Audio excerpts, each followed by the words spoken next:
Hey YouTubers, I finally got my T5 Hurst shifter in the mail. I don't think I had mentioned it to anybody up to this point, but about a week ago, a little over a week ago, I jumped on eBay, was searching cheap, I wanted a cheap T5 shifter, which is kind of an oxymoron. Just in case you haven't done that search, they're not cheap. Now you can buy a cheap aluminum T5 shifter that it looks to have positive stops on it. Let's see, it's on eBay for around 45 bucks. I looked at those and looked at those. I did some research on the internet trying to get some information, you know, hey, are these legit? Are they worth putting on the car? Then I realized all those $45 T5 shifters, you can't modify them to fit the stupid GM box. Because what happens is between the GM and Ford T5s, the front, I'll put my hand in here, these bolt holes are not in the same position between the GM and the Ford T5 shifter boxes.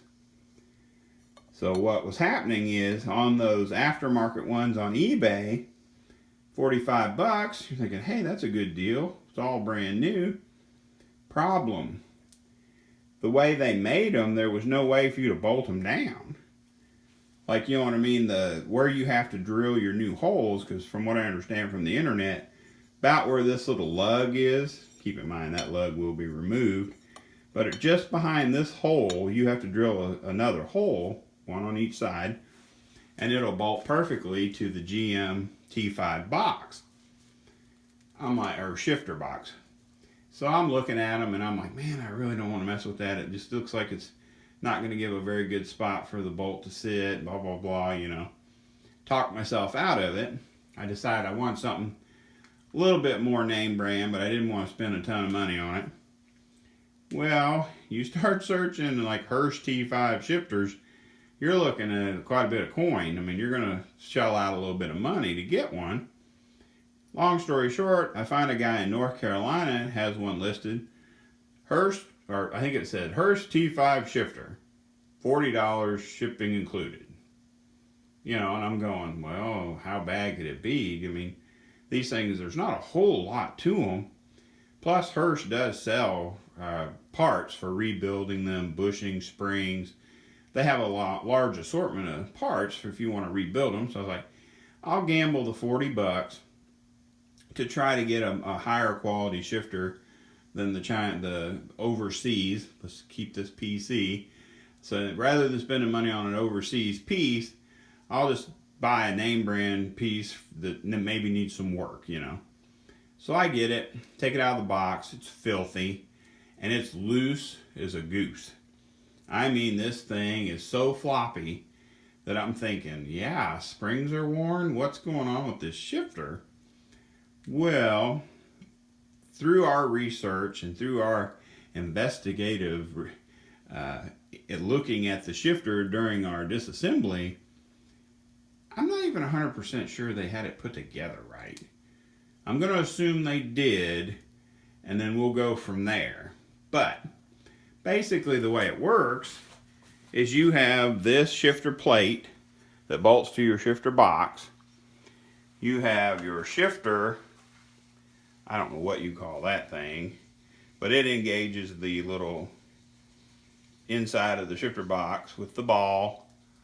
But that sits in there, and what helps it recenter, or what helps it go back to neutral, are springs that set in both of these little wells.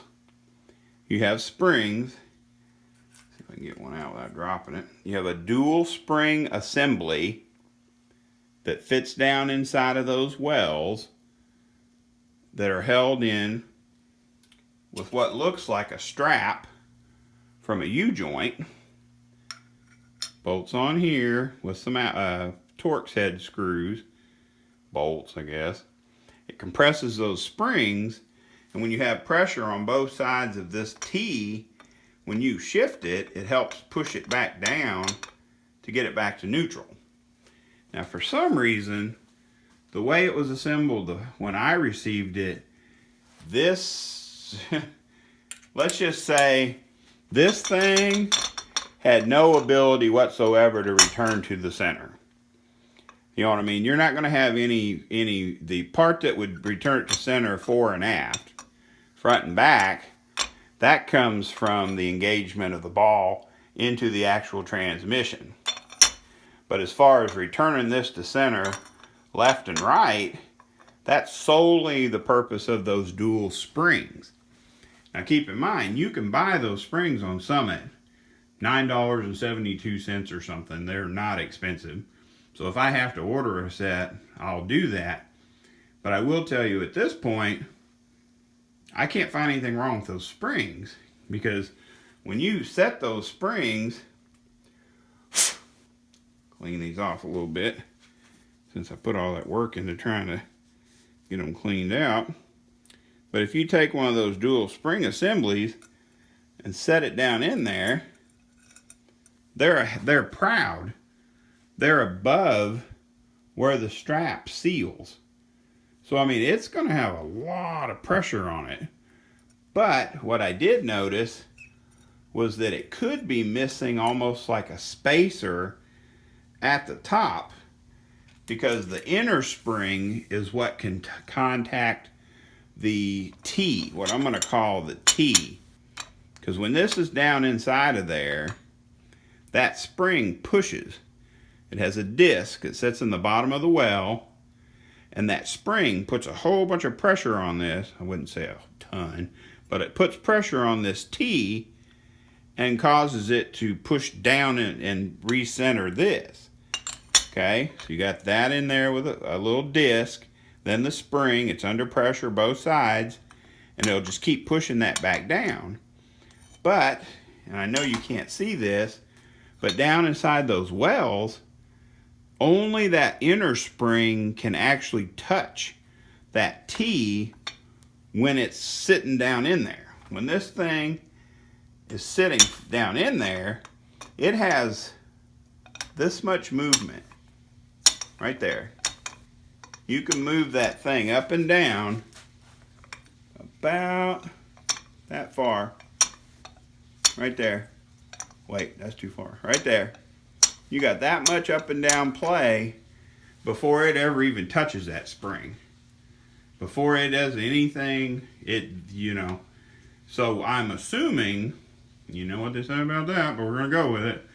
I'm assuming that when this shifter is bolted to the box and that pivot ball with its nylon bushing is in the actual transmission, that up and down motion will be a non-factor. Okay, so as long as I can create proper spring pressures when this thing's installed, it should work perfect. Knock on wood, because weird things happen. But everything was good except for I replaced these bolts, because for some reason they had this length bolt that literally goes completely through the shifter handle and sticks out 3/4 of an inch. Let me get this back down where everybody can see it. We're talking about you put it in, tighten it up, and you got 3/4 of a bolt sticking out the other side. So to fix that, of course they used the wrong washers when they assembled it, and then they're all dented up because they overlapped each other, because that was smart. But run to the hardware store, voila, grade 8, 3/8 24, I believe. It's the 3/8 fine thread bolt that'll allow me to connect, because just in case you guys aren't aware, because I keep forgetting not everybody knows, when this bolts here, that's literally all it does. It just bolts together. These two things bolt together and they're clamped together, and that's how they hold together. But let me show you my next observation that was a chore. This shifter handle, and if you can see these huge holes, let me see if I can get some light. These huge holes in this shifter handle were rigged, let's call it rigged, with a combination of copper tubing and some kind of a machine bushing that completely deteriorated. So Richard helped me tear that down and chisel out all the crap that they had pushed into these huge holes. So our next battle was to find out how to put a bushing in a hole that's 650 thousandths in diameter that will give us a 3/8 hole in the middle so we can bolt that assembly back together and make it solid. Lo and behold, my friend Andy, because we had come up with a crazy idea of machining down a bushing on a lathe and making it the right thickness, and we were going to basically cause ourselves way too much work for something that Andy's like, well, why don't you just get a shouldered nut, use the shop press, and just, I basically used a 20-ton shop press, dug through the nut bin, until I found 2 nuts that wouldn't quite fit in the hole, forced them in the hole with the 20-ton press, and it's perfect. Now I did have to drill out the centers, because whatever these nuts were originally for, it was metric and it was too small for a bolt to go through. So basically got 2 shouldered nuts, pressed them into this little shifter arm, then drilled out the center so my 3/8 bolt will go through it with no problem. So now I've got a T-5 shifter handle, which I really like because it's angled towards the driver. I don't know if you guys are familiar, but see, this will bolt together and it actually comes towards the driver. I like that. Plus, years ago I had an '83 Mustang GT that had this same shifter handle on it, and I liked it.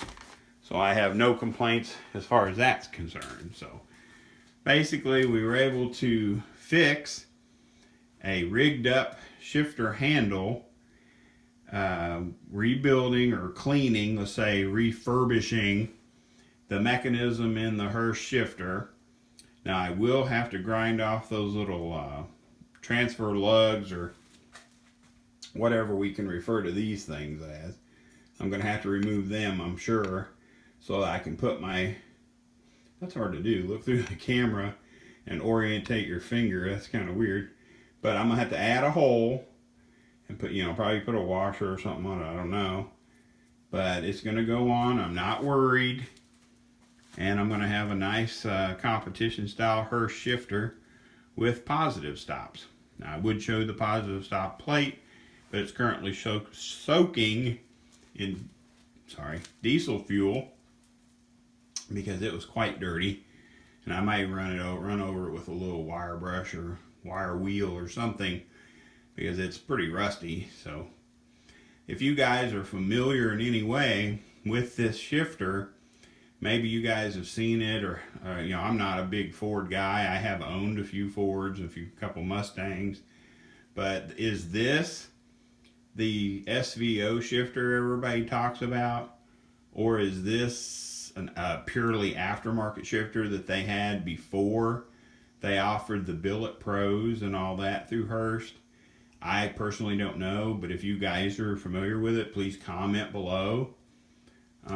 I have started asking people to hit the like button and give me some suggestions if you can on videos that you might want to see, or maybe part numbers, processes, whatever. But yeah, I appreciate you guys watching. Again, if you've heard or seen, if you have seen of this shifter and know for sure what it came off of, I'd appreciate the feedback. I have another video I've already recorded. I'm going to try to get both these put up as soon as possible. And I still have to make and post up my video of my fuel system. So I appreciate you guys watching this build. Throwing this 5.3 in this S10 has been a chore, but we're getting it done little bite at a time. Thank you guys.